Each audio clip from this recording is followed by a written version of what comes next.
Okay. Getting ready to get ready for tonight's broadcast. Where let's go ahead and poke my face into the screen. Here I am. And here's Shinju. She's so feral, isn't she? So wild. So insane. Okay. As usual, sponsored by Anycubic. Photon's easy mode for printing miniatures. And don't forget to like, subscribe, bell icon, the whole 9 yards, you know, blah, blah, blah, blah. The usual stuff. Excuse me, I got a coffee in my throat. And I don't mean to drink, I mean cough.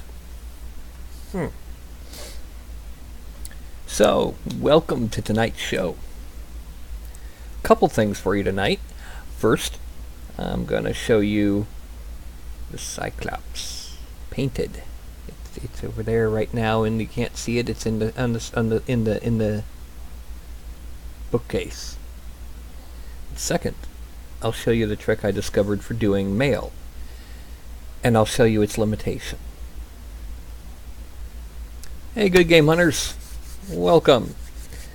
I'm going to give it about another 5 minutes before I show off Polyphemus. But I'm not going to be taking any actual photographs of it until the morning, because you got to have decent lighting to really show it off. And that's best done outside.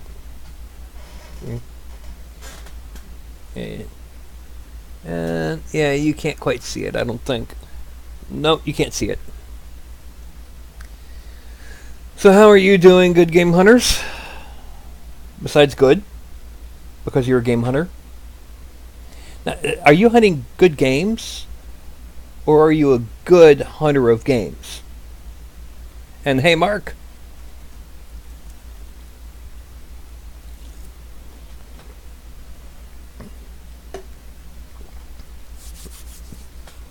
And actually, are you plural? Because hunters is plural. Excuse me. Alright. So like I said, this past Sunday, during one of the sculpts, I was experimenting with trying to get a decent way to get, an easy way to do chain. Do mail, scales, quilt, whatever. What are you looking at, Fuzzbutt? Anyway, and I came up with one for a bit. It's not. It's got issues, but not as bad as the one that I showed you the other day. Not as bad. Anyway. Time to break out Polyphemus. Also known as Polyphemus because he's famous in many ways. He's polyphemus. Let's zoom in a little bit and bring up the monstrosity.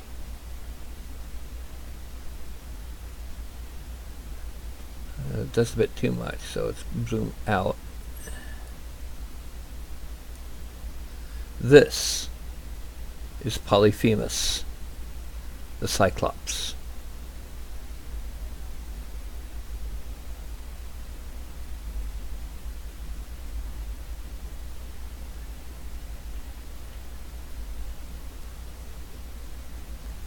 So what do y'all think with his log club? Bit of a rock on his base, and of course, a broken pillar down there.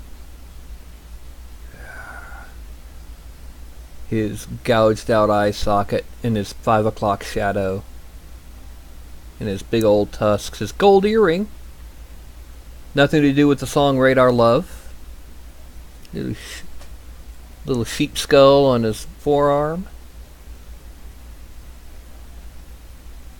And his crusty toes, his little warts here and there. Yeah.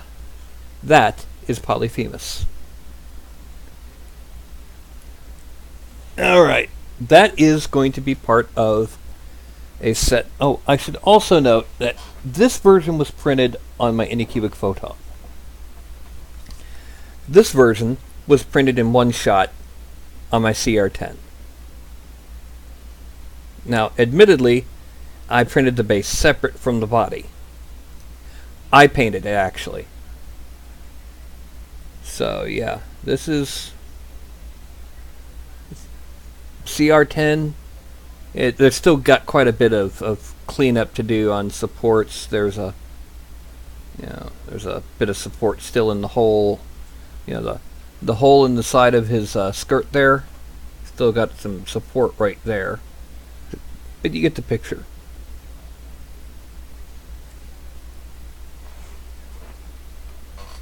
And my goal is for all of these giants that I'm making to be at least of this quality.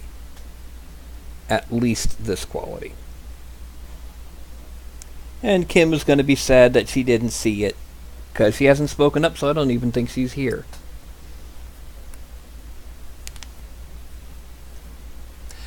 Now, I had said that I was going to show a new technique for creating chainmail and scales and other patterns. And to do that, I kind of need to have a figure to sculpt on. So I'm going to do just a very basic... I'm standing here with a sword, and I got chainmail on. Actually, let's make him a Viking. A straight up Viking. Historically accurate in everything. Alright? Okay. Hello, Kim. Kim, you missed it. You missed Polyphemus.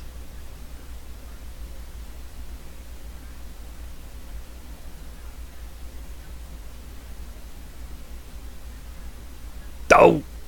Oh! The pain, that critical roll surpasses me. Oh!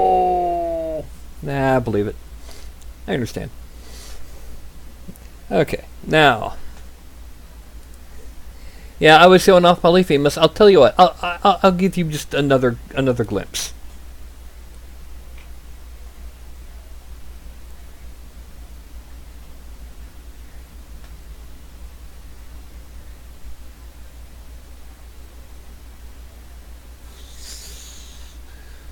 I must go. My people need me. Split. Oh God, who put that there? Oh, the pain. Okay.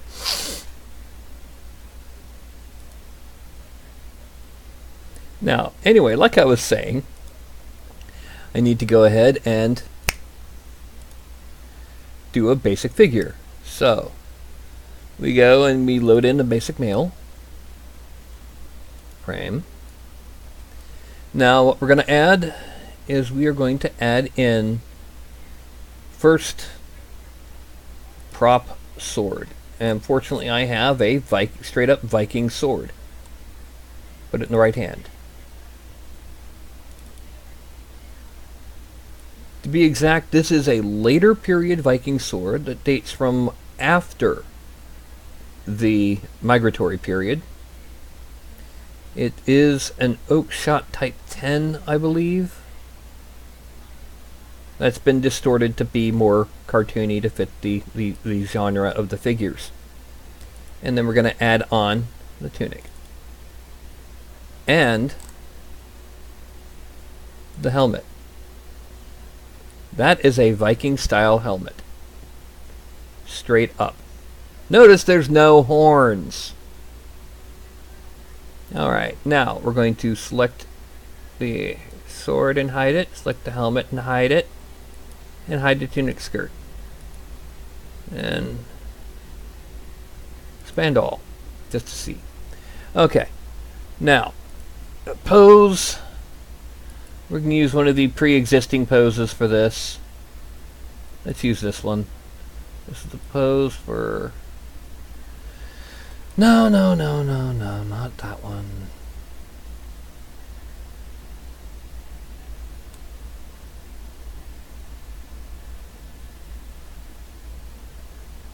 Yeah, that's good enough.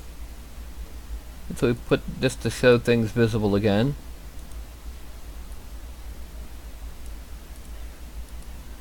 Actually, no, I don't want to use this pose. Edit figure 0 pose, because that's the pose I used for my personal figure. Let's go ahead and give him the partial stand, just the lower body. Control D.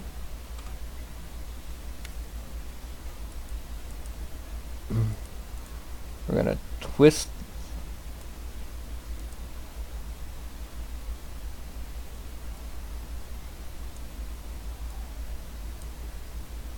and come down.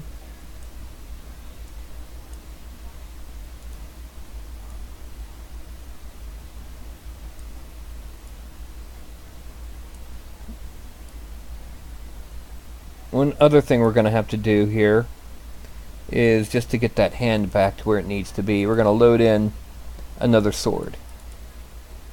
But the arming sword we're going to delete. Okay. Then we're going to drop this shoulder. And this arm. But we're going to go back a little and bend forward. Alright, I'm going to undo some of the drop and twist it.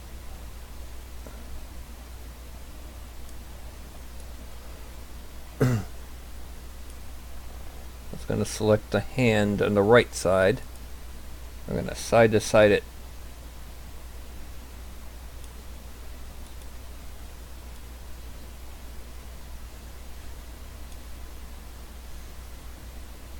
And then we're going to select the fingers, and we're going to bend them a little bit. Oh, wrong way. Just to make the hand more relaxed.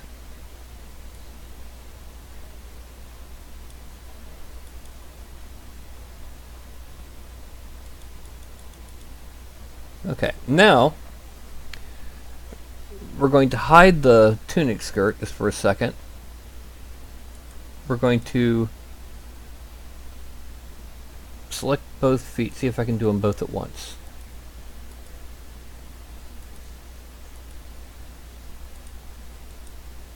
Okay. Now the right shin, locking the side to side, left shin, locking the side to side. We're then going to drop the hips a little, just a little. We're going to slide it, this foot over,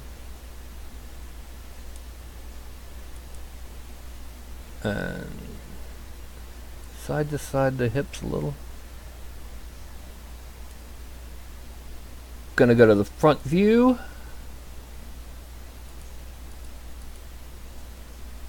And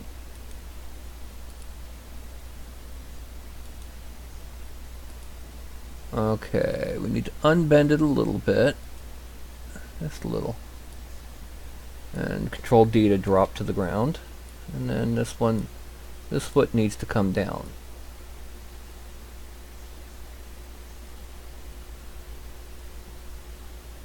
And bend it a bit more.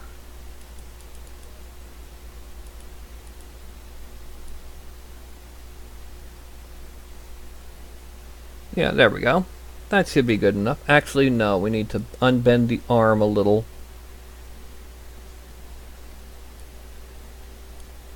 And bend the wrist a little bit more.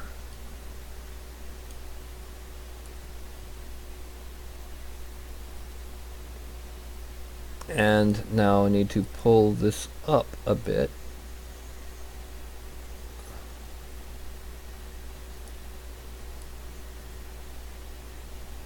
There we go.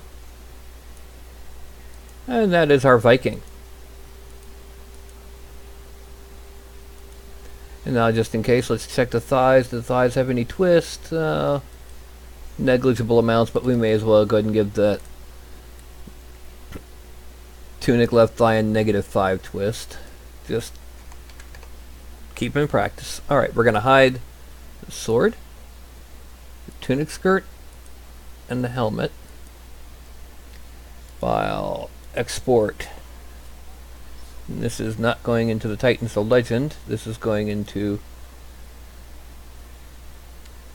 Broadcast Miniatures. New. It's going to be Viking body. Accept. Then we're going to hide him, make the helmet and sword visible. File, export. Viking props. Accept. And then we're going to hide them and make the tunic visible. File, export. Viking tunic. Accept. Okay.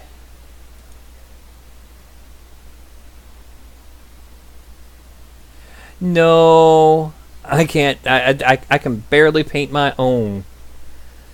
But we're now going ZBrush. No, hide. I don't like Lightbox. I need to find a way that it starts without Lightbox open. Annoys me. And no base geometry files. No. Broadcast miniatures. New. Viking body. Frame. Subtool. Append polymesh. Select the polymesh and import the props. Append polymesh. Select the polymesh. Polymesh. Import tunic. And let's go ahead and move that one up in the order. Now we're going to start off. We're going to hide the props. And we're going to smooth the upper torso a bit. Not a lot. Basically, the reason we're doing this instead of putting in the breastplate thingy, I really need to make a morph where the chest does not have. Anyway, the reason is because we don't want the chest sticking out the way it does with the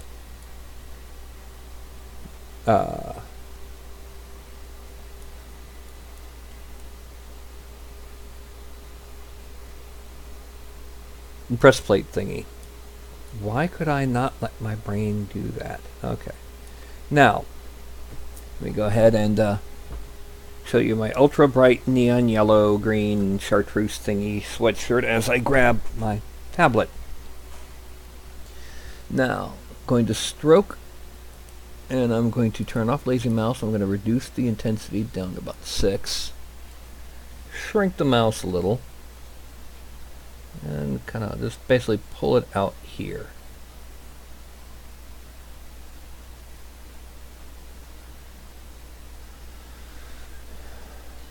I'm also going to go ahead and use move topological. Zoom in way down. And gonna shrink that mouse quite a bit. About there, yeah.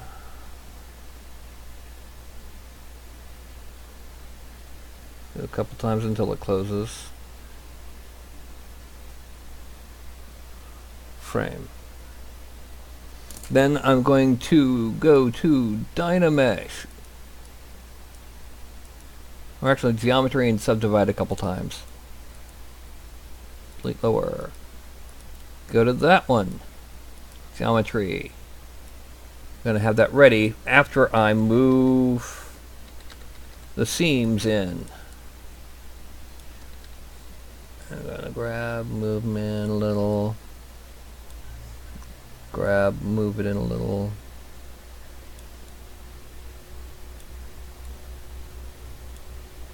Grab and move it in. And then grab and move it in. Okay. Now, subdivide That's good. And I'm going to merge down. Okay. There. Now I go to geometry, and now I do my Dynamesh. Dynamesh at 768. 0. Dynamesh. Dynamesh. Okay. Now, next thing that we do is we zoom back in on the waist. We shrink the mouse a little bit again. And we increase that intensity back to 100.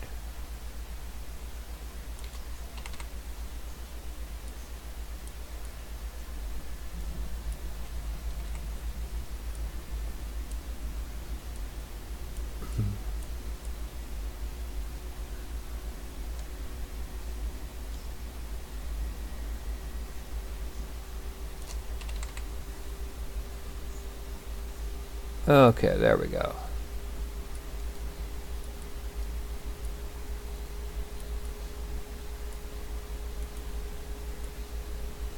The next thing that we're going to do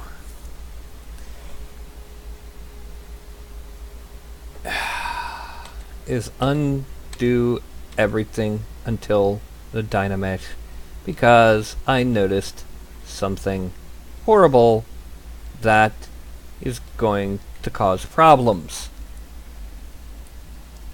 Yes, the thumb is in the way.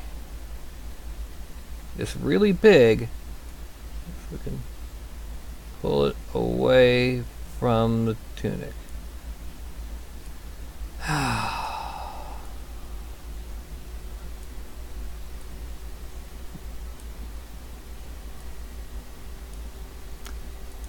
Now, Dynamesh. Oh, now Dynamesh 768.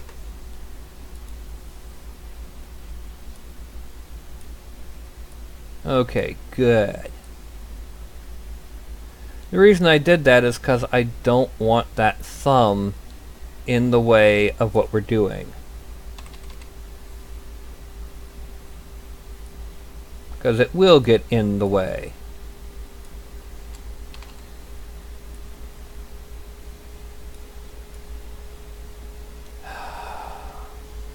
It's not something that would normally cause a problem, but with me trying to show how to do something, it would cause a minor problem. Okay. Now, I'm gonna hide that thumb and the hand and the fingers, but not the forearm. And now this up here is something I just realized. Remember, draw size per brush. I'm turning that on. Anyway.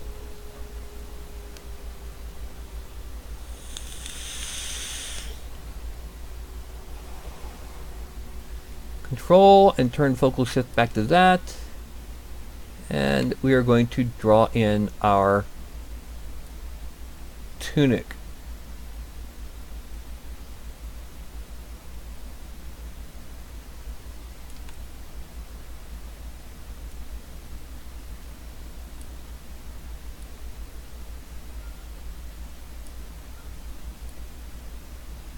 There's a reason I'm doing what I'm doing. Okay.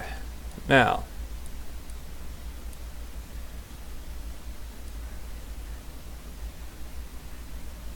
Around. And let's erase that. Right there. Okay. And let's draw this back. Okay, now I'm actually going to make the trim for the tunic first.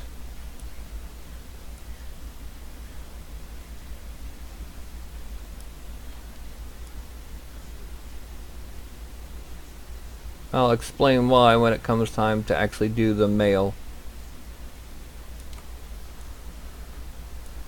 Because this tunic will actually be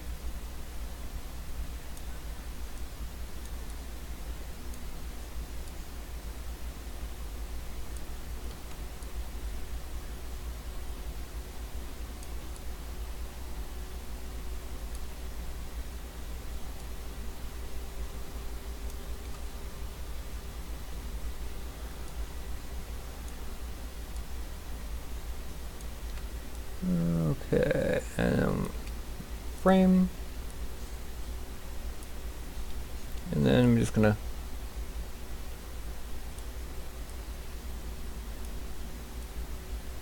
do that much on the bottom, and then we're gonna start cleaning up around the ankle. Around the thigh. Yeah, the thigh. In fact, I better do it with a pen for more control.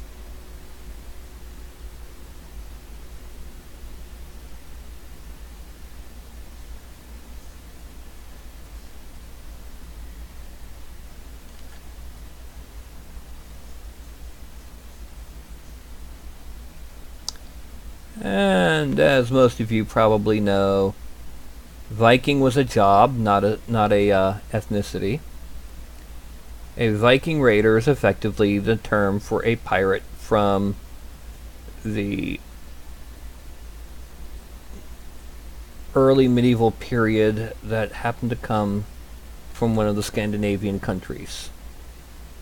And they usually conducted waterborne raids on land-bound territories as opposed to attacking ships along the way, because ship-on-ship combat really was difficult to be anything more than just boarding until the invention of the cannon, and until cannons started being mounted on board ship, which actually was relatively late in the medieval period.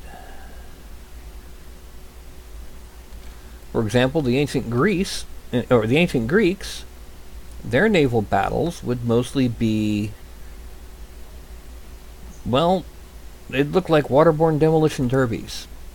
They would ram each other, and they would try to get the most out of their rowers as they could to get the most speed so they could do the most damage when they hit.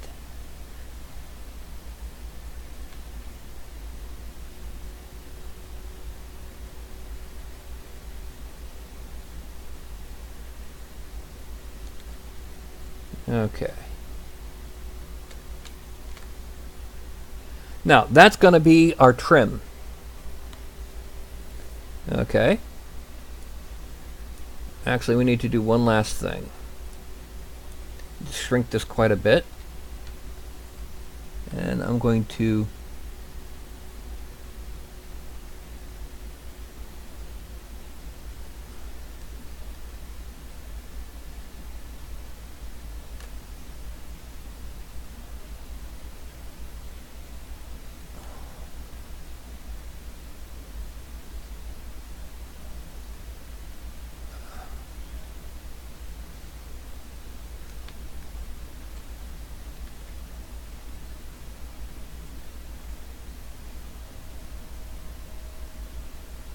there we go.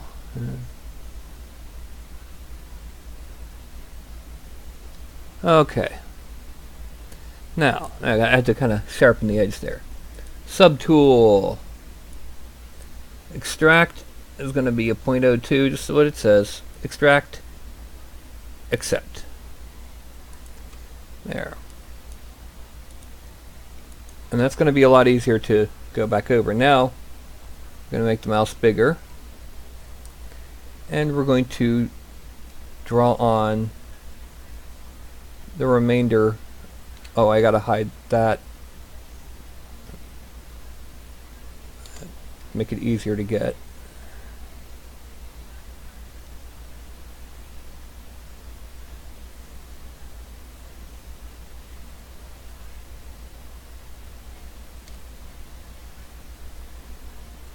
As you can see, what I'm mostly doing is I'm pretty much just, you know, filling in the area that the trim doesn't cover.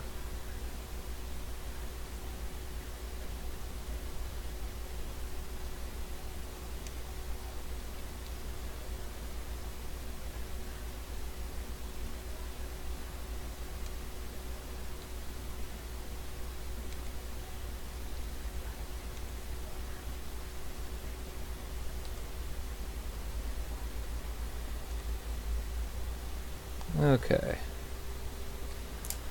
it's already looking like a tunic, but we're going to extract it at 0.01.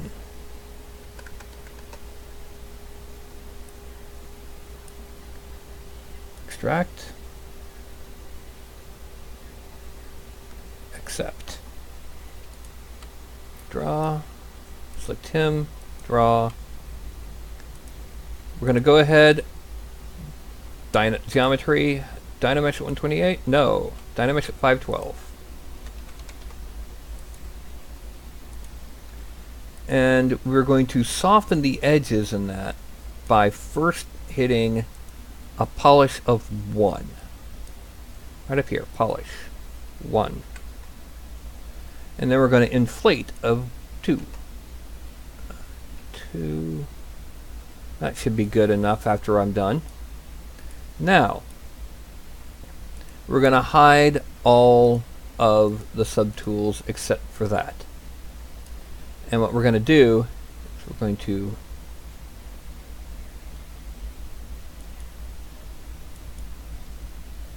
select the inner parts of it and hide them.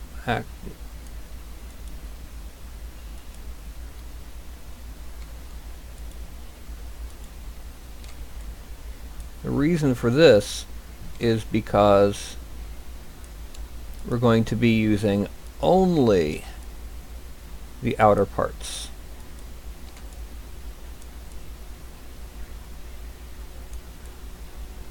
And now we're going back to geometry. We're going down to where it says modify topology.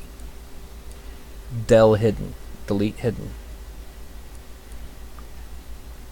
Now we are not going to Dynamesh. We're going to Z-remesh. We're going to do it first with that's the standard settings.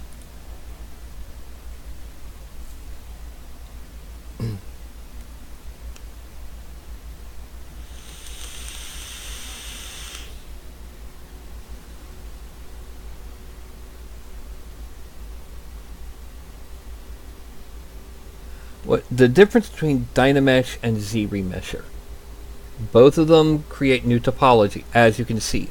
Z-remesher tends to follow the path of the geometry, whereas Dynamesh just says forget it. The Z-remesher also does not fuse pieces. That means it doesn't close these holes.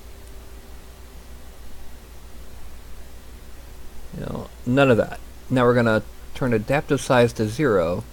We're going to go to half and turn off adapt. 1, 2, 3.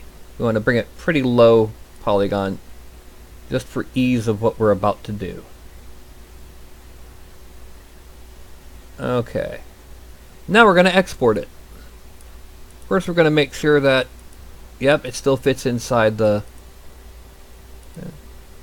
But now we're going to export this as Viking Maille. Actually, looking at it, I think I should have... Let's go back 1, 2...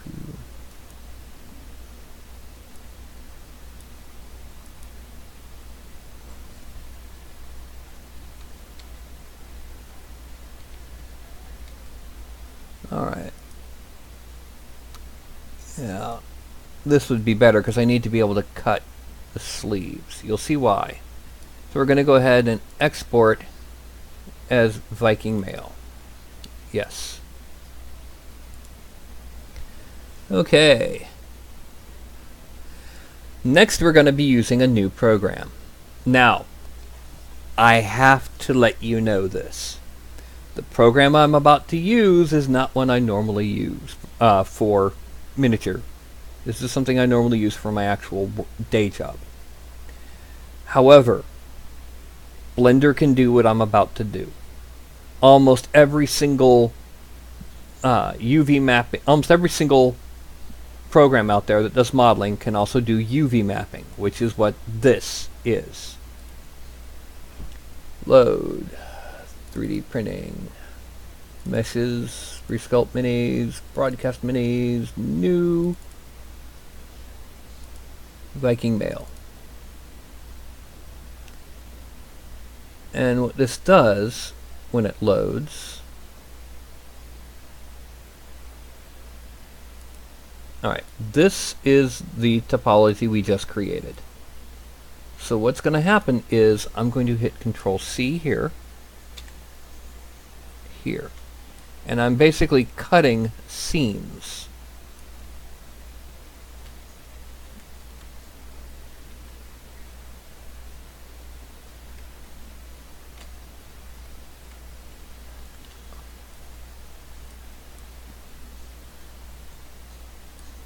And then hit Enter. These are going to be what are known as shells.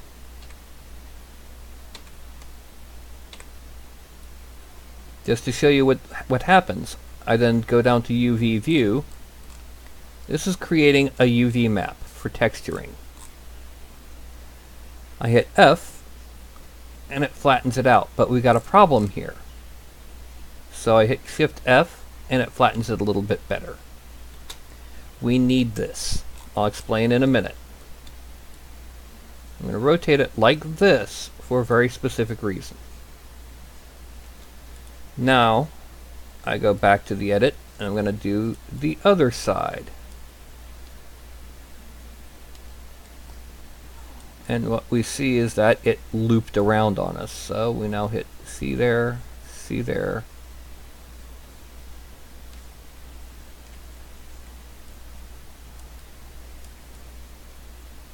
No, we want it to come around. Ah,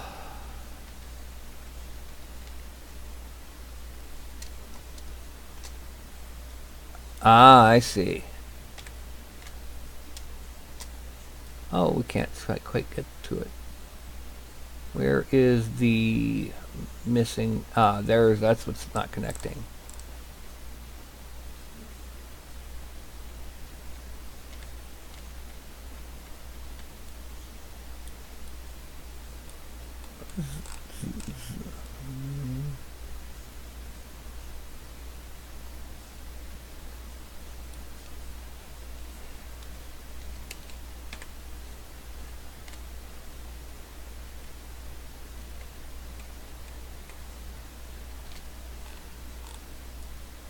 There we go.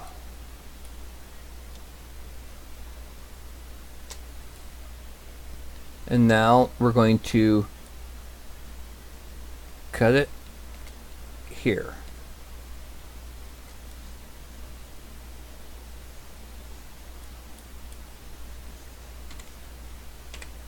I'm going to go back into here and hit Shift F.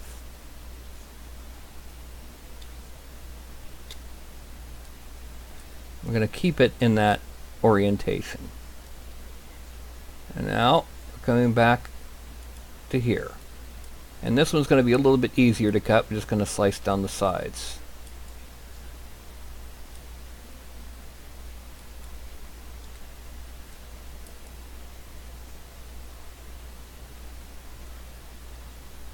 And then we're going to cut across the top.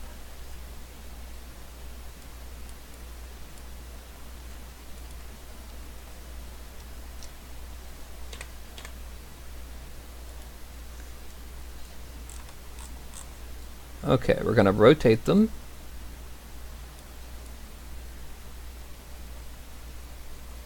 As close to vertical as I can. And then you just hit F to flatten them. Now, just to save time, I'm going to pack them the best way you can figure out how to pack them to use the least area. Okay, 67%, that's pretty good. I'm going to go auto fit and save all.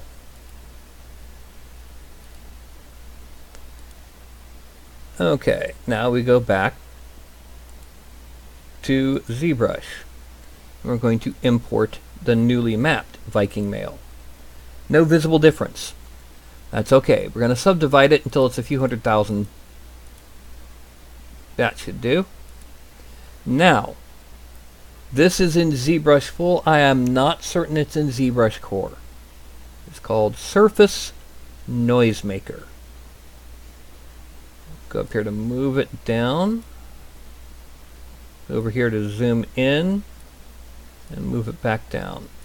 We're then going to UV, and where it says alpha on off, we're going to click it, and we're going to choose an alpha, which I had some made. This is that alpha that I made a while back. I have made several different ones, as you can see. For example, if we wanted quilting, or let's make it Maille. This is a more realistic Maille. Basic noise down to 0.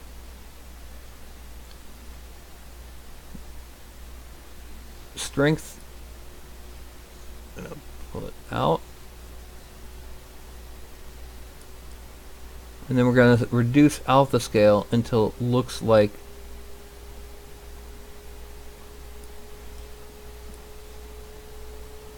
chainmail. Going to reduce. Let's make that alpha scale straight up 0.2. Click OK. Then we are going to, down here, mask by noise.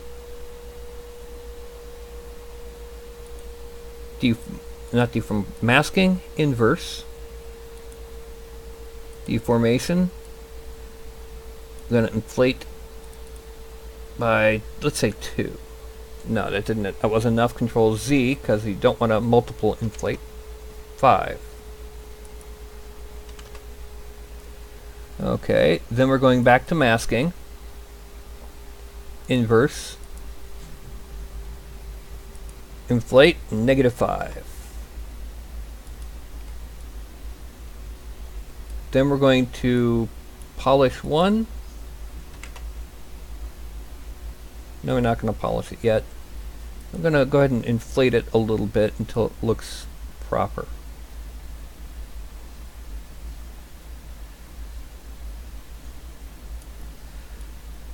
Since this is a single surface, even where the holes and the links would be.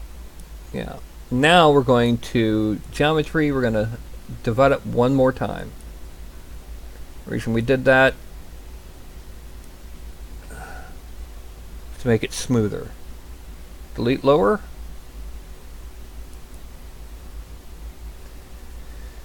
Frame. And there we have our. We're now going to turn on our other subtools.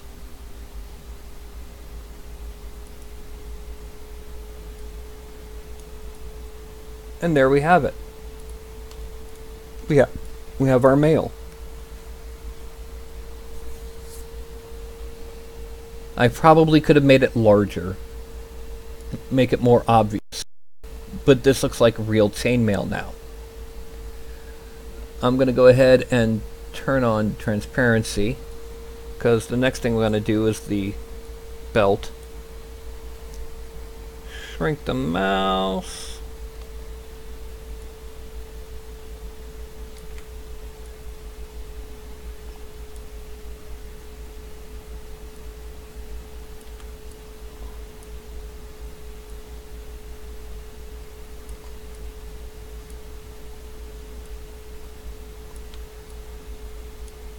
Turn off transparency, frame.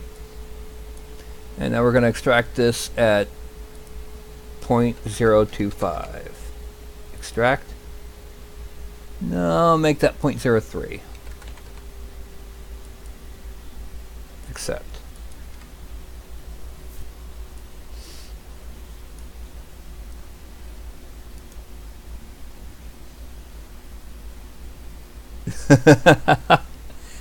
Watch, pause, rewind, watch, pause, rewind.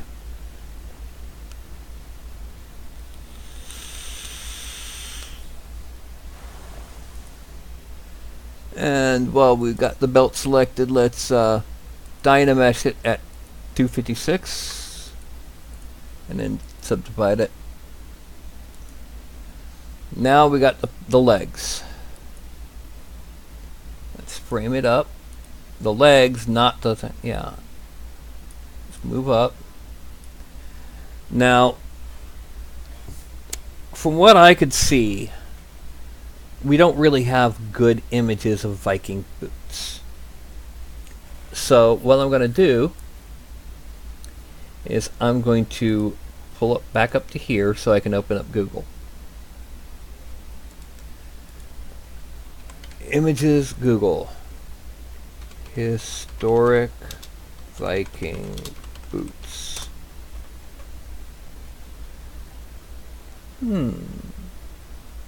Interesting. A lot of what I'm seeing is not historical Viking.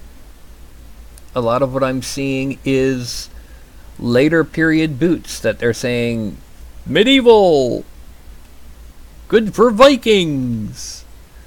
Or they're those horrible poofed out fur with straps that, you know, no actual Viking ever wore. Yay. So I guess what I'm going to do is I'm going to go ahead and play it by ear. And what I'm going to do is I'm going to just give him basic up to under the knee. Actually, this one I need to kind of first. Yeah.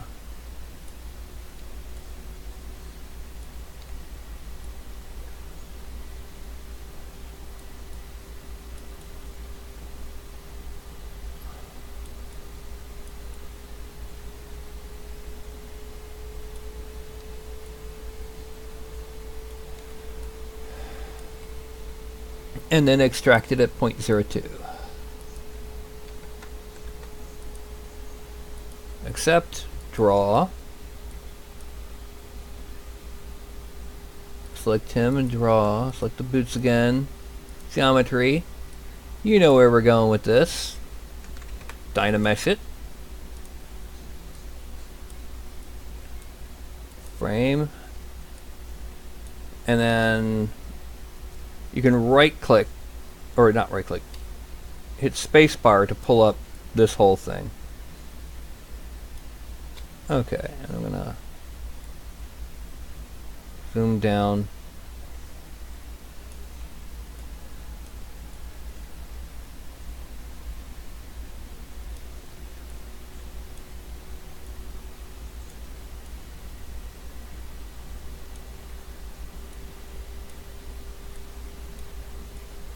Now one thing to remember is you can always go out and find brushes and alphas and things like that online.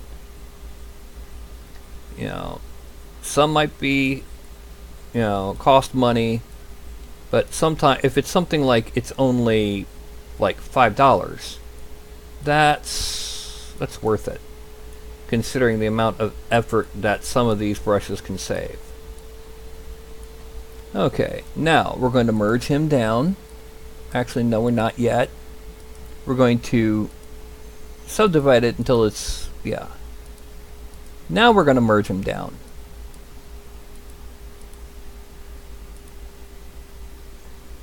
Geometry. Dynamesh. I'm going to zoom in on them feet. Shrink the mouse again and smooth out the lower legs. Rotate around, zoom, smooth this out. Oh.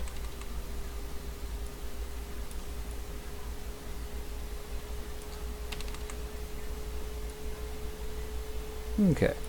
Now I'm going to add in something different. Okay. I'm going to go ahead and I'm going to use the Orb Cracks brush. Once again, let's turn off Lazy Mouse. Shrink the mouse a bit. A little bit more. About 12. That'll do. And I'm going to draw in a seam. Actually, no, we need to make it bigger than that. No, need to make it bigger.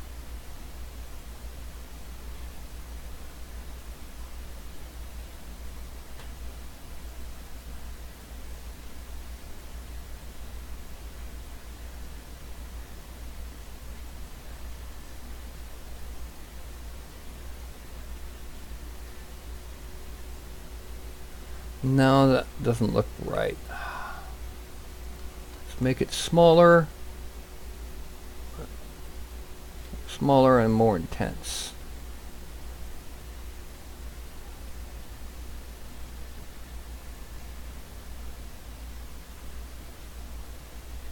No, I know what I need. It's not doing what I want it to do. So, I'm pulling up a brush I got a while back. It's a seam brush. And what it does... Oh, let's increase the intensity. What it does is it draws a seam on the side of the brush.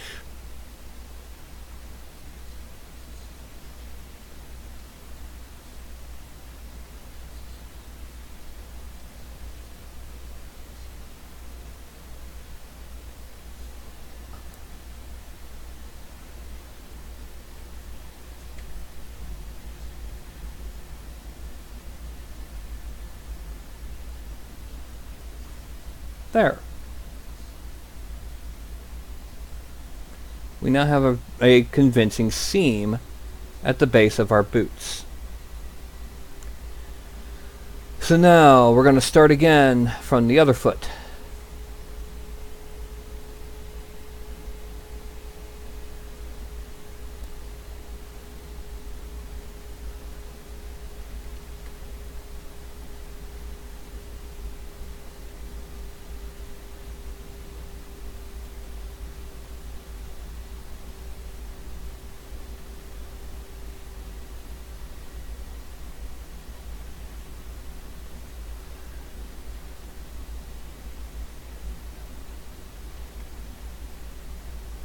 This was part of a set of seam brushes that cost me, I think, $10.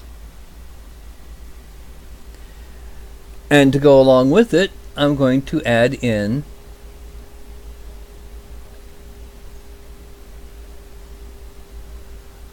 another kind of seam. Again, I'm going to increase that intensity. Whoop.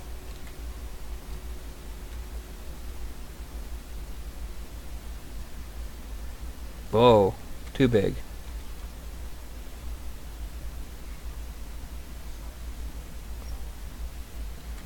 Let's shrink that intensity down.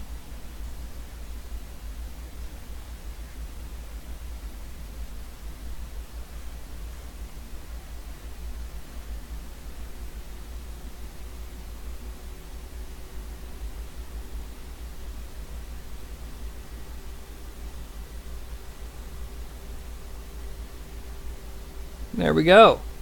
Got some fancy little detailing in there that we didn't normally have, and that was just striking it down with a new brush. Now we're going back to, we're going to clay build up, and we're switching from the square alpha to the round one, because we're going to start building up around the knee area, because they didn't wear tights in the Viking era. They just wore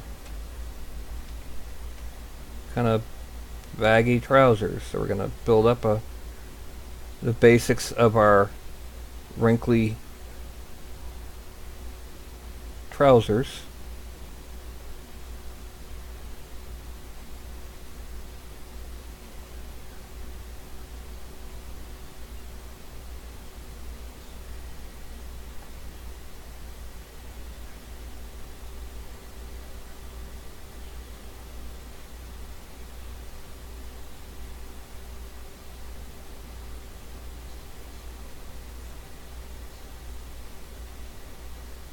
We just want them to look a little bit baggy and kind of tucked into the pants. Not horribly, horribly wrinkled. And not super poofy, because again, that was yet another historical era.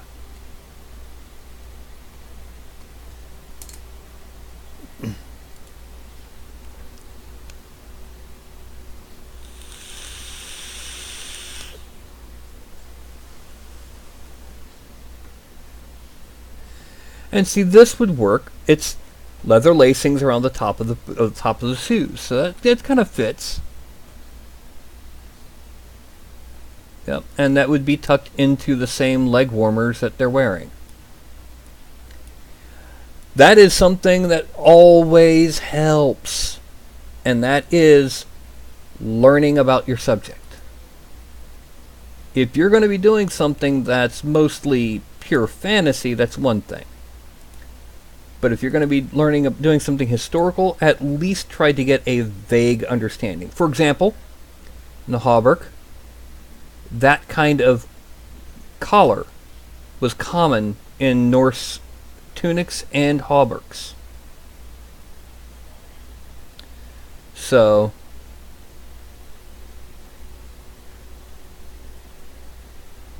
no. Alright, so let me come in.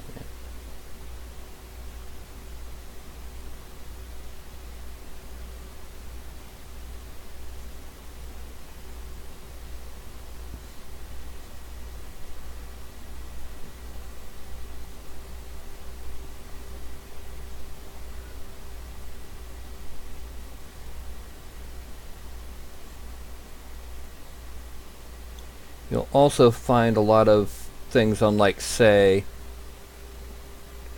Museum Replicas Limited, which is, and many times, kind of questionable about their accuracy and what they actually replicated from the museum.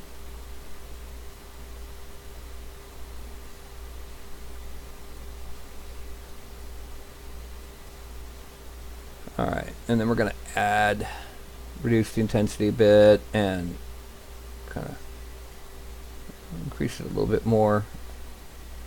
Just kind of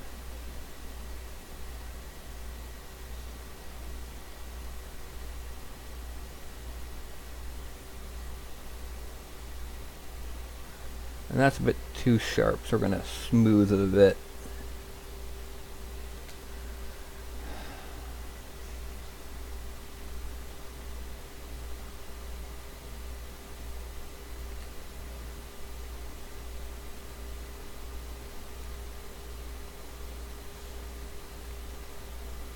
Anatomy is one thing to learn, but there's also history,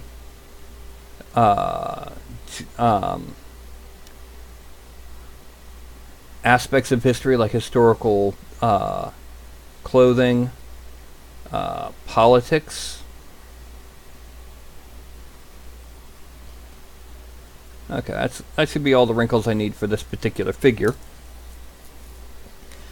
Now, if we go back into the subtools and turn on helmet and weapons, we'll see that they look pretty good, but we need some hair and a beard coming out from under that helmet. So we're going to go ahead and select the props. We're just going to give them a subdivision so that they work well when it comes time. Delete lower. Actually, I'm also going to come down here to where it says polygroups, auto group. Select. Mask it. Unselect. Then I'm going to masking. Where's masking? Yeah, it's above polygroups. Inverse. And just to make it a little bit more distinct, because it was a little, the nasal here was a little undistinct on the dwarf that used this helmet, I'm going to offset Z just a little, just to kind of pull it out some, make it distinct. That's a bit too much. That's good. Draw. Now I'm going to turn on transparency, because I've got to come under here and give just a little bit of masking that we're going to turn into hair and beard that's coming out from under the helmet. Actually, real quick, let's hide the blade.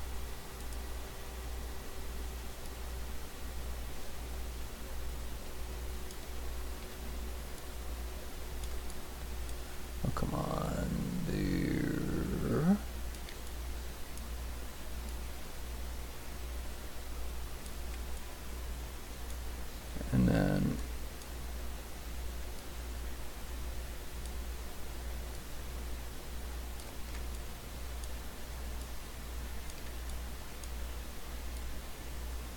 And as with before, we'll do the beard separate. Let's hide that entirely. And we're gonna select that. And we're going to extract it at 0.02. Let's turn off transparency because we don't need it right now. Now, geometry, Dynamesh at 64. And subdivide a couple times.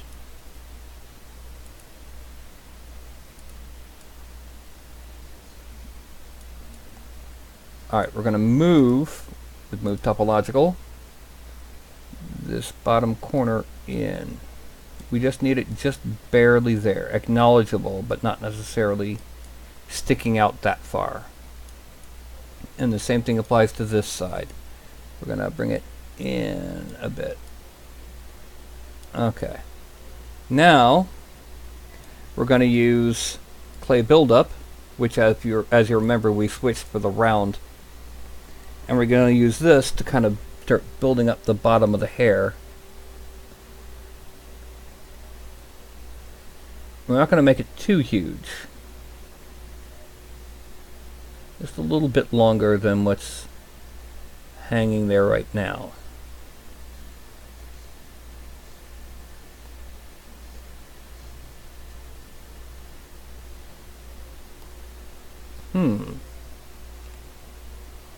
We need to inflate it.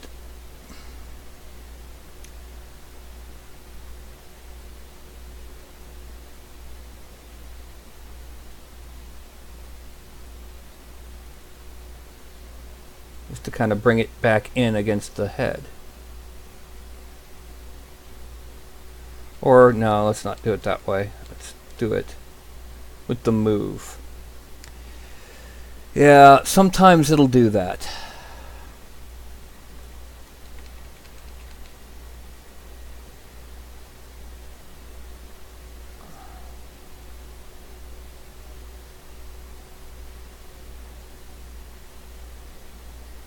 Now we're going to inflate it just a bit.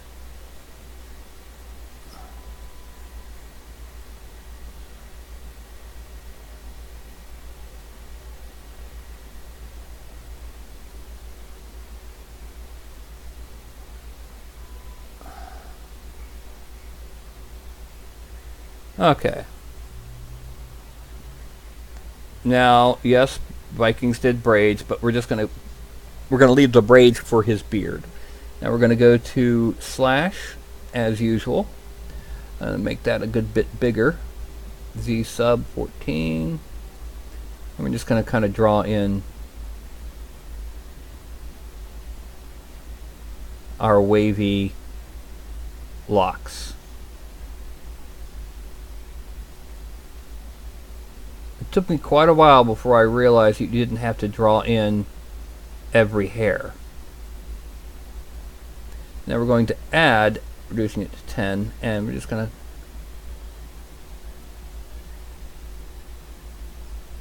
draw in some more of this.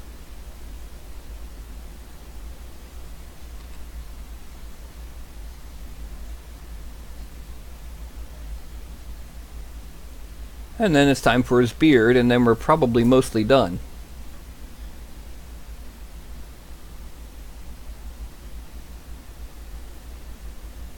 And because of the way that this handles, let's take this geometry.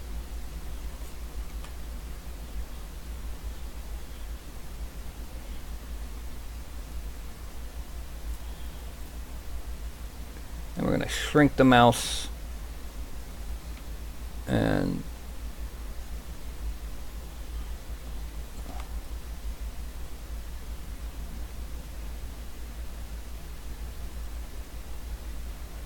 it's no milk drinker here. And we're going to bring it up to there. For those of you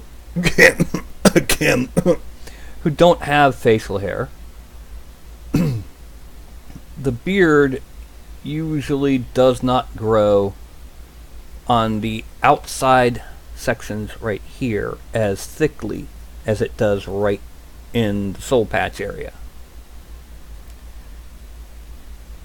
You probably already knew that, but there's people who are watching who didn't. And by watching, I mean later on today.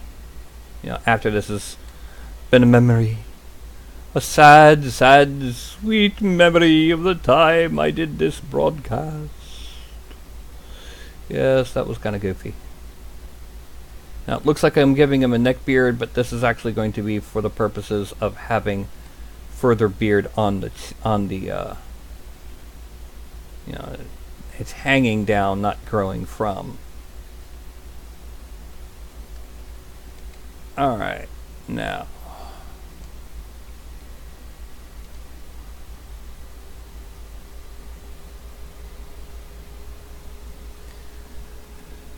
We're going to make this visible again, and we're going to extract it, accept, draw,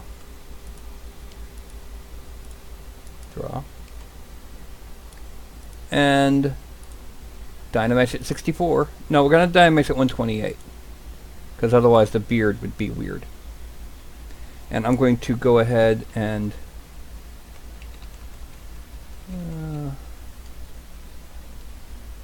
smooth out sections of the mustache and the sideburns.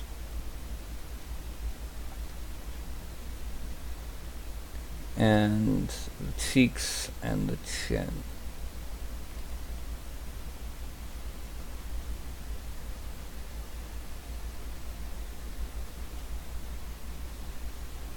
Now, just a little bit. I'm not going to smooth out down here. Then I'm going to use the move tool. I'm going to grab the furthest down here and pull it down. And the same thing with down here. I'm going to grab down here and pull it down and out a bit, but also make sure to go back so that I'm still touching the neck.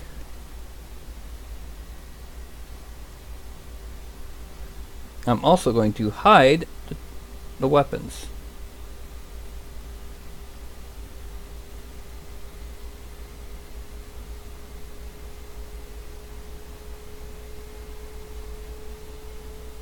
Okay, now we're going to subdivide it a bit. Shrink this and smooth that.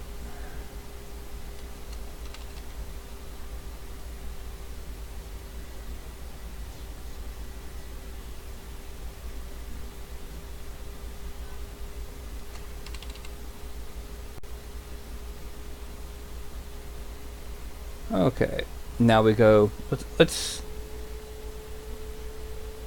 go back to slash sub 14, and first thing we're going to do is we're going to slash down that way.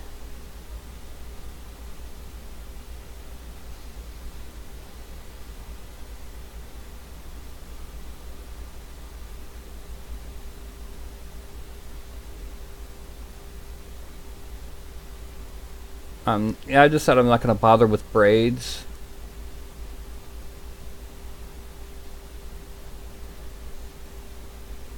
So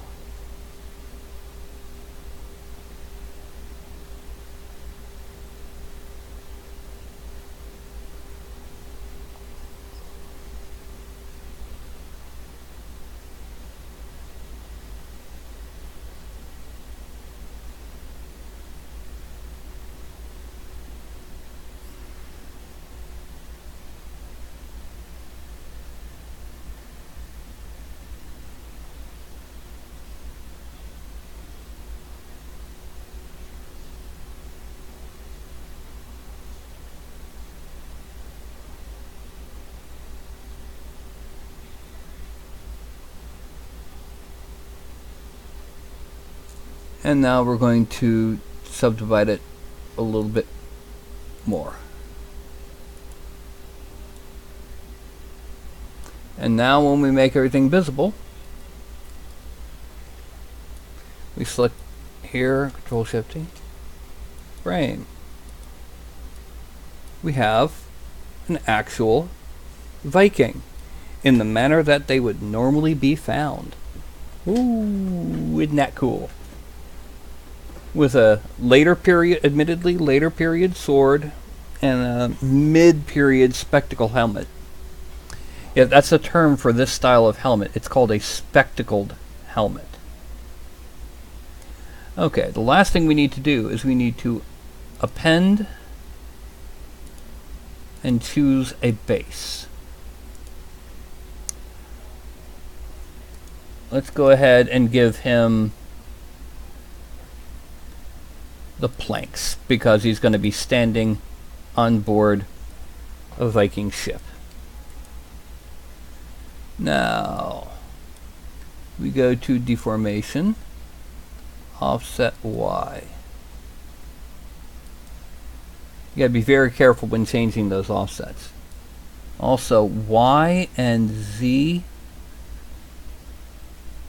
are inverted for some bizarre reason.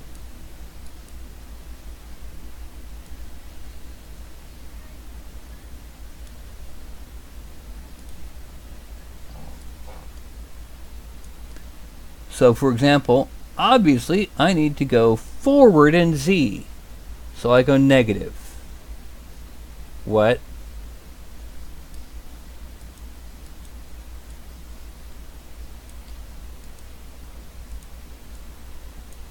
But yeah, this is our Viking.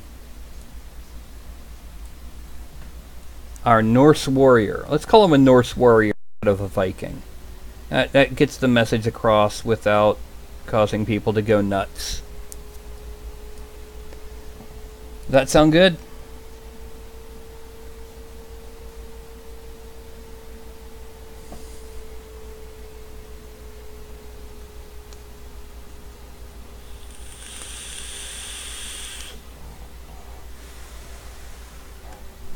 Okay, so what I'm going to do now, it actually took only an hour and 15 this time.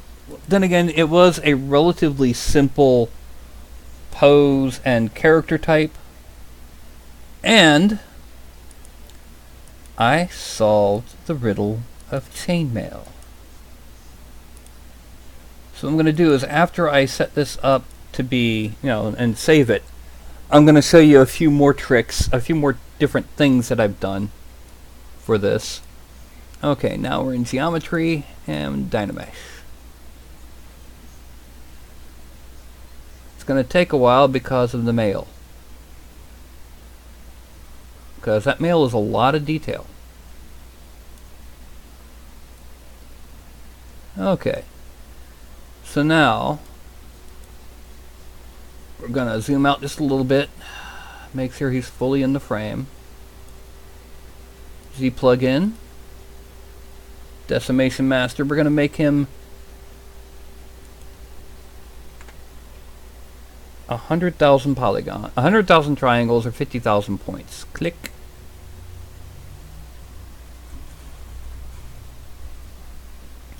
I must confess, I do not know if Noisemaker is in ZBrush Core.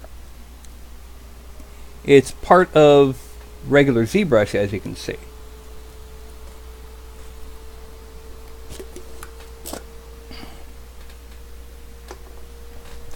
ZBrush Core, I do not know.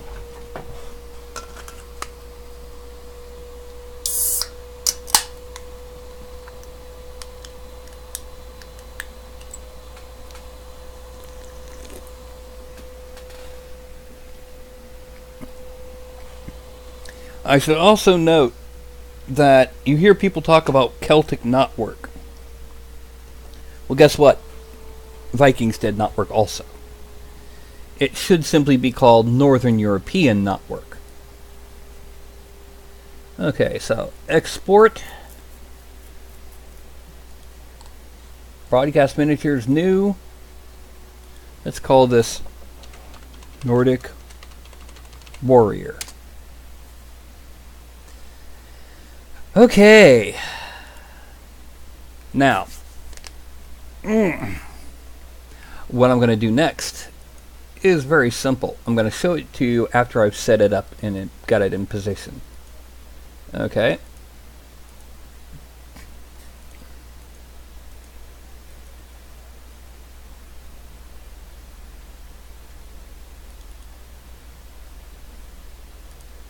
And basically I'm going to show you different things that I've done.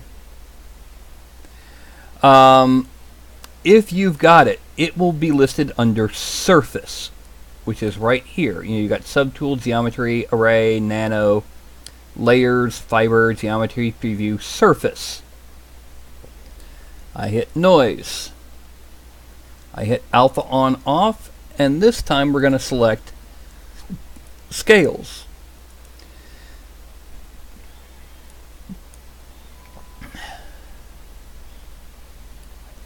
These scales being scale armor, not oh,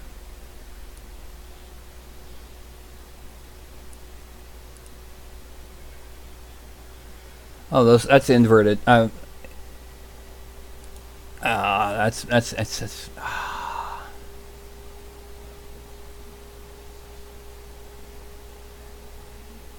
That's a mistake.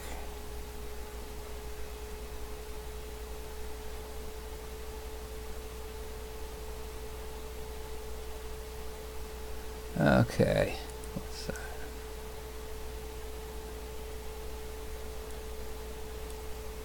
All right. So, cancel. Alpha. Import. Scales. Alpha. Flip vertical. Now we hit noise. UV. Alpha.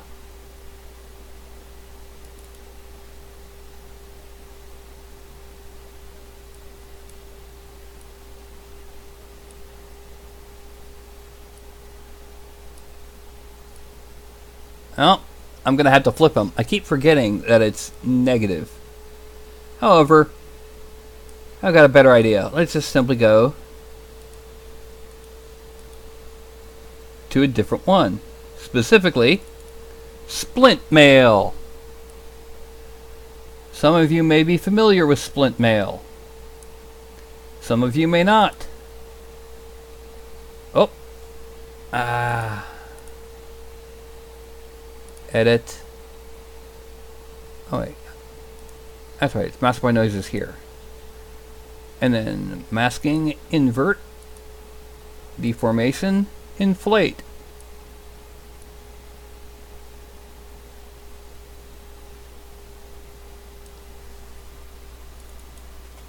And there we go. We have splint or plates bolted on. It has a effect as what we were doing earlier. Now, we go ahead and do that. And we're going back to noise, which is under surface. Edit. We're gonna... What are you doing, baby girl? No. Okay, go back up here. Yes.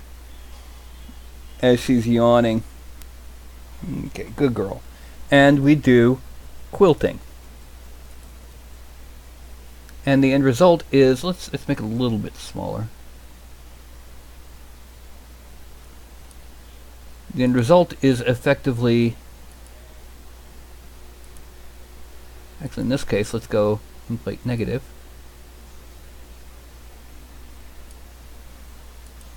You get padded armor this way. Now most of these I've done through a plugin for Photoshop called Filter Forge. But you can see if you by changing what alpha you're using, you can change. fuzz bucket, get off of there. No. Get on down. Or get on up. Yeah, get on up. Hoo-ha, get on up.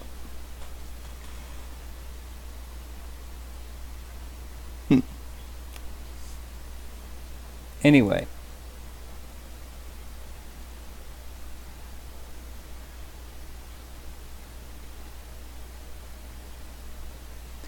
Okay. Basically, by using different alphas, and you can find them usually, just do a web search for ZBrush Seamless Alpha. You can get different effects. You could, get a vague under fur effect. Now, a warning about using it for fur. You only want it for just the base rough, across broad surfaces. Areas you're going to have tufts, like, on a humanoid werewolf, on the forearms, the neck, the shins, the crotch, things like that. You don't want to use this. You also want to do it to as simple a shape as possible. So if you're going to be doing it to your actual figure itself, do it before you go in and start detailing it, because that's the first detail you want to do. And if possible, duplicate it. Duplicate the subtool. Use this one to make the mesh. This one will be hidden, but that's where you're going to be making clothing and straps and things from. And the final result, you would delete the hidden one, and you just have the big furry one with the straps. Does that make sense to everybody?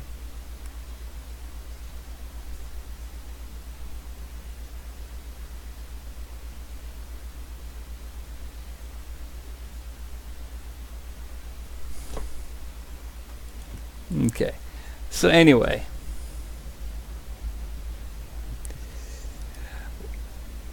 that was an interesting and successful experiment.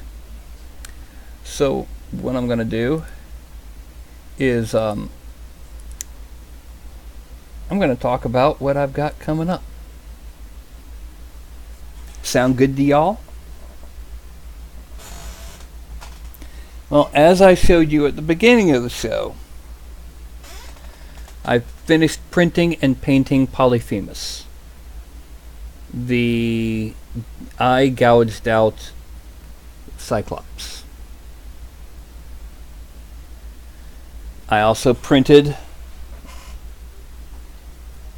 an FDM version, just to show that you could and that there weren't any real major issues doing so.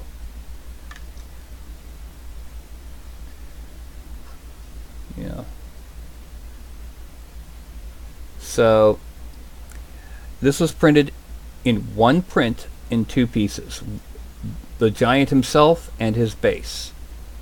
The base was kind of like that. The giant was just standing upright. About like that.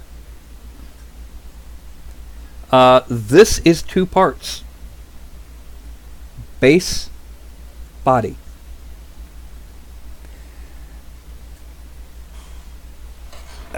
As for the one that I printed on the Photon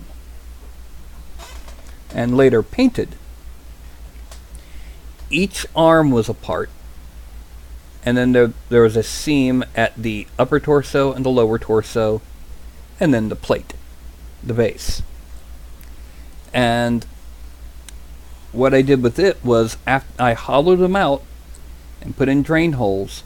And those are the STLs that are going to be included in the package, is the ones that are already been hollowed and already have drain holes. Because it just makes sense. I mean, why not? Some people don't have that much skill with programs like Mesh Mixer. So why not include it? But yeah, this sucker was 5 parts if you count the base. And I painted them using those. A mixture of Army Painter and Vallejo paints, with one or two random Vallejo off-brands. For example, this sucker right here. Vallejo has started a series for a mecha game. Vallejo Mecha Color. And it's got a lot of Japanese on the back. I don't know why. The problem with this is airbrush paint, which means it takes several coats. It's pre-thinned, you might say, and takes several coats to provide coverage. The other problem is it's a lot less matte, so it doesn't take washes very well. It's too slick for most washes. Now, I have, as currently planned, when I jump this Kickstarter going, the minimal package will be 3 figures. The full package will be 5, with 4 more as stretch goals. Polyphemus is a stretch goal.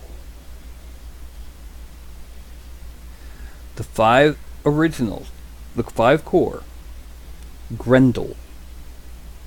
Here done as a half troll, half giant with a little bit of fiendish blood in him. Cormoran, an old British giant, had a cowl around his neck.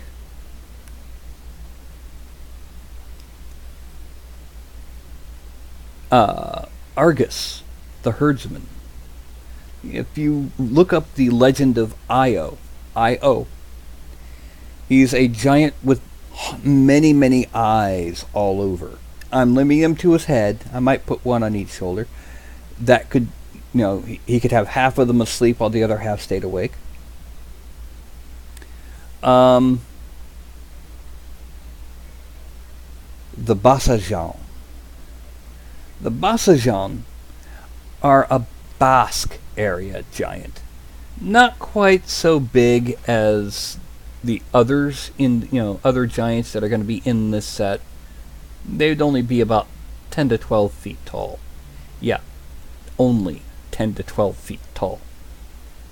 Go figure. And what they are is they're furry. And they're the ones who built the standing stones. So the way I've got it, they can also, throw those standing stones. And then Farragut. Farragut is from the Horn of Roland. He's a giant who is also a general and a commander and a warrior.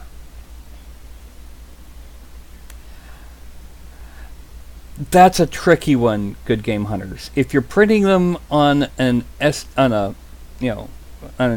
printer, you could probably print them in one piece.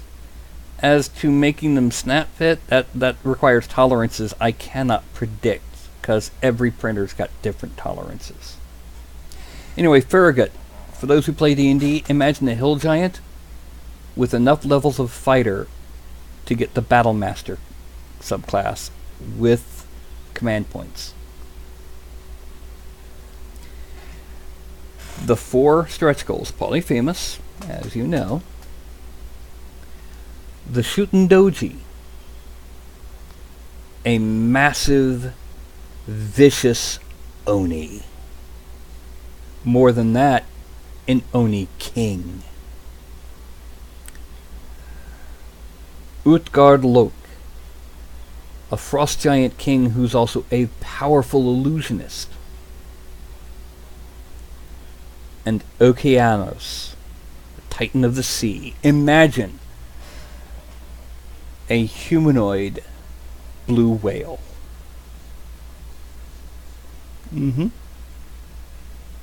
Each one of them will come with a PDF file that includes a rough overview of their story, or history if they have multiple stories, a stat block for 5th edition D&D, general overview of their abilities and personality, and adventure hooks. For example, Okeanos. He could have been one of the generals that helped evict the aboleths in your typical D&D fantasy world, way back in prehistory. Aboleths are coming back, so the players have to go and find Okeanos to let him know that his war is back on, and they need his help to help kick those aboleths back where they belong. Or, let's say, Farragut. Farragut may be a hill giant, but he was raised by humans, and he was raised to be extremely tactical. Well, he decides he wants a new helmet for a drinking mug. And he wants the one that player character is wearing. So what does he do? He starts sicking bandits and orcs on him that are part of his army. They strike, do a little bit of damage, make them use up resources, and fade away. They strike, fade away. And they do this throughout the night as well, so that the player characters cannot get a full rest. And finally, with the characters weakened, weary, tired, out of most of their spell slots and their healing magic and skill and abilities and skills, then Farragut shows up and says, "Shh, I want that helmet." Now, of course, the players could always go, "Take it." But what if it's a special helmet, like an enchanted one? So you see, there's, adventures based on these giants and their abilities, their history, and their personalities. That is the plan for my Kickstarter when I'm ready to kick it off. I still have to finish. I've got most of the giants partially sculpted. Only Polyphemus is finished. And once I've got them mostly sculpted and the initial 5 fully sculpted, then I'll go ahead and start doing the stuff to get the Kickstarter going. But yeah, giants and adventure.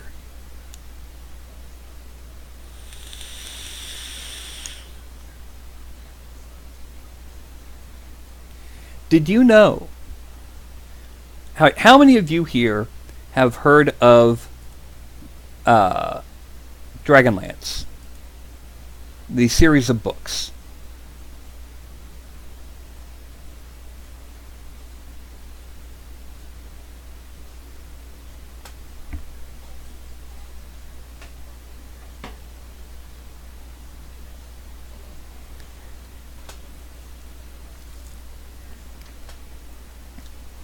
Well, did you know they did an interview with Weiss and Hickman early in the day? And they said that when they were first creating the D&D campaign that would end up becoming the books for Dragonlance, they wanted to have one overarching enemy species. And they thought to themselves, well, what can it be? Do we want it to be demons, giants, or dragons? And of course, dragons won in the end when they were debating. But just imagine what would be if it was Giant Lance. Or Demon Lance.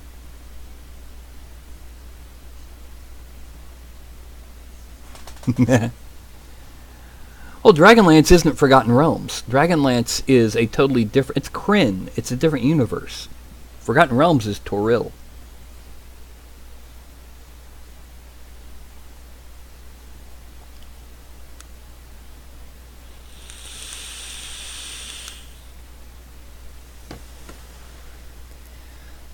I have to say, Toril, Forgotten Realms, has several of my least favorite fantasy world tropes amped to the max. There's a couple things about it I really don't like. Number 1, medieval stasis. Normally, it's you could always simply say that, well, they used to be more primitive. But, you know how Elminster is like 6,000 years old? There are some books about his youth, where he was a rogue. And all of the armor and weapons, sailing vessel types, wagons, everything, all of it was identical to what is used in the present day realms. Even the languages are mostly the same from what I remember of the books. No advancement at all. Number 2. I'm an elf and I was born on this game world's equivalent of England. Well, I'm an elf and I was born on this game world's equivalent of Japan. Well, I'm an elf and I was born in an utterly different universe. And they all speak exactly the same language as Elven.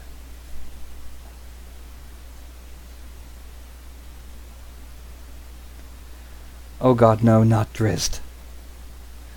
Drizzt Do'Urden is the Kickstarter of the ultimate special snowflake problem so many game masters had.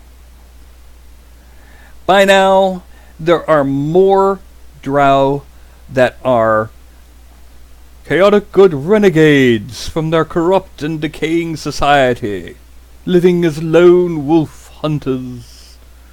Oh, woe is me. Then there are still living in Menzoberranzan. Good game hunters, you mean Caramon and Raceland, Majir.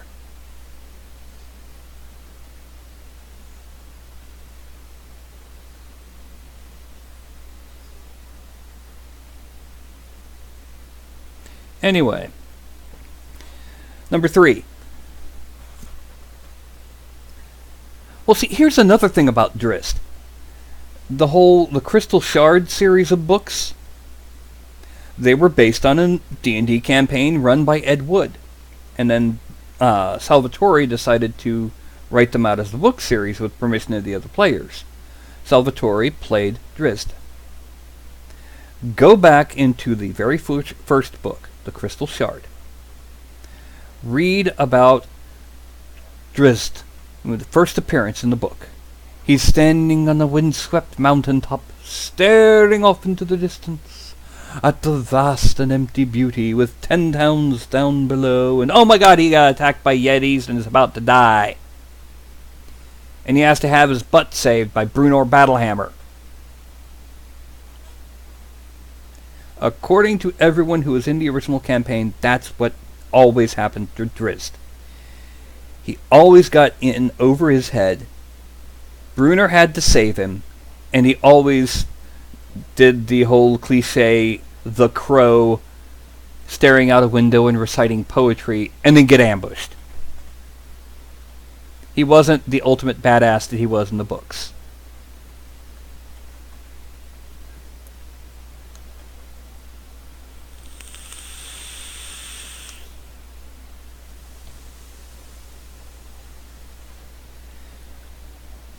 Anyway, but yeah, there's several cliches in most fantasy worlds I don't like. I don't like that the gods are obvious and known. There's no religious doubt whatsoever.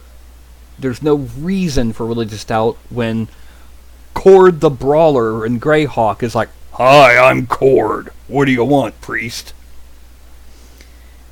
You know, it's one of the biggest things that shaped history was religious conflict and religious evolution. None of that in a fantasy world in D&D. I also don't like elves that live for 1,000 years. Hey, Uncle Tom. Was Robin Hood real? No, man. See, there really was a Robin of Locksley, but he had like one song about him. And then other people started writing songs about these other bandits, and they thought, hey, let's say it was this guy too, the Robin Hood, yeah. And, you know, history is useless when you've got 1,000-year-old people. So what was it really like in the 1400s? Man, it was cold. I mean, it was cold back. Why do you think we wore those heavy fur shirts and stuff? It was cold, man. Those frickin' tights, they weren't like spandex. They were like heavy, thick wool, like sweatsuit tights. You know, so then you know, what happens if there's an elven king? Well, Queen Elizabethowin has been queen for 750 years. We figure she's probably only got about another century or two before her son takes over. Most countries are younger than a mature elf. It makes it hard. And then, why is an elf not a master of every single possible skill by adulthood when he's 150? Does this mean that before they hit 150, elves are functionally learning impaired? That a human learns in 20 years what they take a century and a half? Sorry, I forgot. You always forget. Well, I'm only 80. Okay. It's more than just a different outlook on time. It's an inability to learn on a scale that's an order of magnitude worse than any human.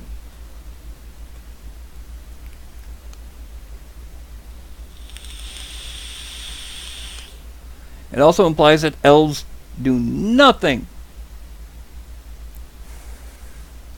In a fantasy world where a human wizard and an elf wizard that are in the same adventuring party improve at the same rate over the course of, say, 5 years to get to 12th level or 15th level. By the time the human is 80, and the elf only looks to be a few years older, the elf still has centuries to get even better.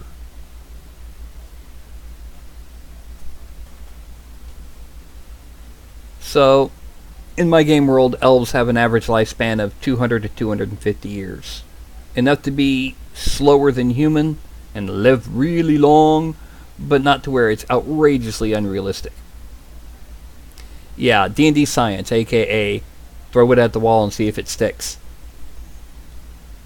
I also have regional languages. And yeah, if there's an elven kingdom, there's probably a language there that could be called elven. But there's an elven kingdom over there that has a language that could be called elven, and they're totally different language families.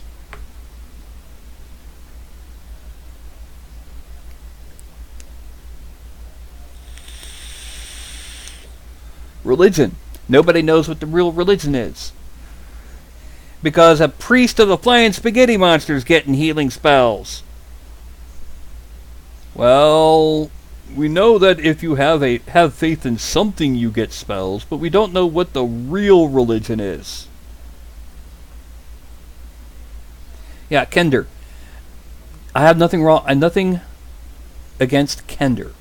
I have a lot against too many people who play Kender the wrong way.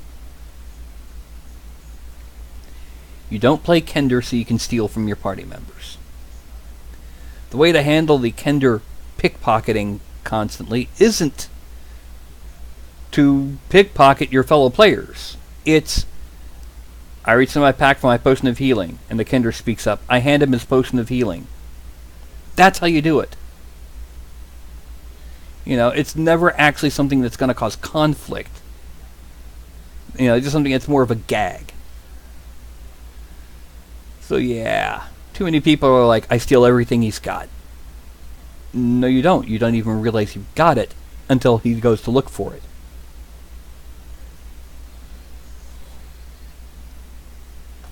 That's the way to play a Kender. And like I said, too many people. Yeah, I steal his pouch right before he goes off to go shopping. Oh, but I'm a Kender. I do this without thinking.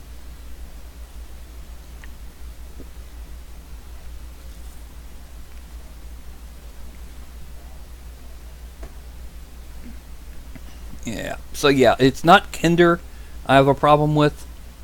It's too many people who play Kender.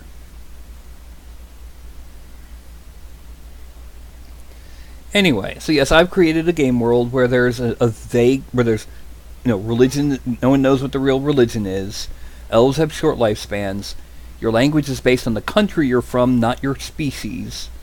And there's more discrimination based on your country of origin than there is on your species.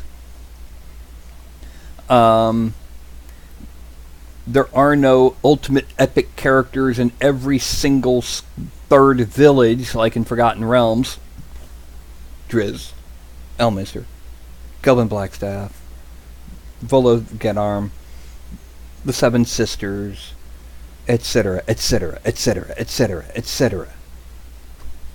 You can't walk 6 blocks in Waterdeep without tripping over 2 Grandmaster mages and one of the greatest swordsmen alive. Anyway.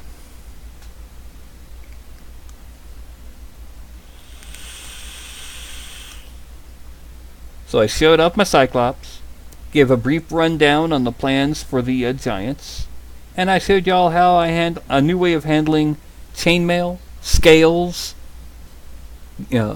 quilt, the whole 9 yards. So I think it was a rather productive day, considering it's not even over yet. What do you think of that? It's not even over yet. Is there anything y'all can think of?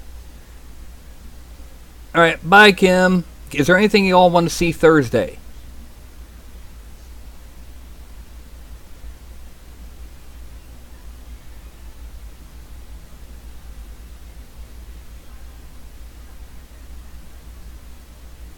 Any kind of new technique or concept? Anything that you're having issues with that you want to see someone explain? Oh, and I also showed how those stitch brushes can make things a lot easier. I'll probably throw the link to where I got them into the Discord, by the way.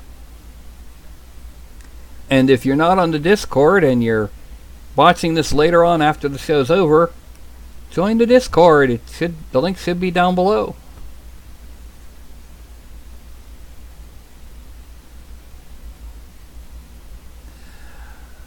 Well, see, I don't want to do ass monsters because, you got a large butt. That's, okay, a non-humanoid, because scale is, you can change scale. Like if you want a Gorbel, make it this big and suddenly it's an epic level monstrosity. It's just non-humanoid. The thing about non-humanoids, they will take a lot longer than a humanoid, simply because I'd have to create the base geometry from scratch. Whereas with the humanoids, I can, just do something with the existing geometry. For example, I created another new base geometry for the Giants. Yes, this is not based on the figure that y'all have. This is based on a different figure I created just for these guys.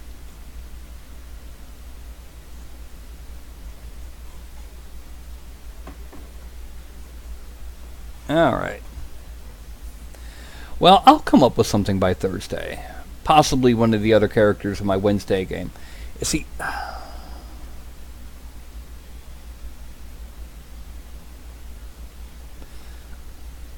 okay. Mark, do you mean like how I handled the weapons that I made and figures that I made for Danny in his Lost Dragons Kickstarter? Where you'd have like a wrist with a divot and then the hand and weapon separate. I can do that. It will involve stupid Daz Studio tricks called oh god, what is it called? Well, it basically, what it does is it'll end up replacing the entirety of the hand with a stump. and then making a new version of the weapon with a stump hand attached. And then they plug in and... I got a hand. Okay. Well, that should be about it. Allergic to glue. Allergic to what kind of glue? Because you've got the organics and the inorganics. And then you've got the resins. And then you've got the, that sort of thing. If you're using ABS, you've got the solvent-based glues. And if you're using an anycubic photon, you can use the resin itself as a form of glue. Okay, there's other options besides superglue. One of them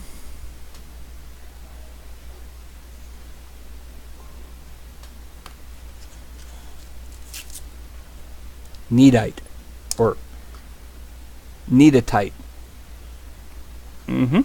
That is exactly what this is, Kneaditite.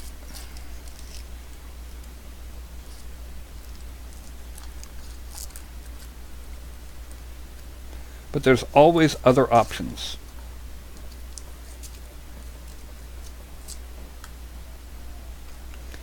If need be, you could even, if you've got it, you could even use liquid green stuff.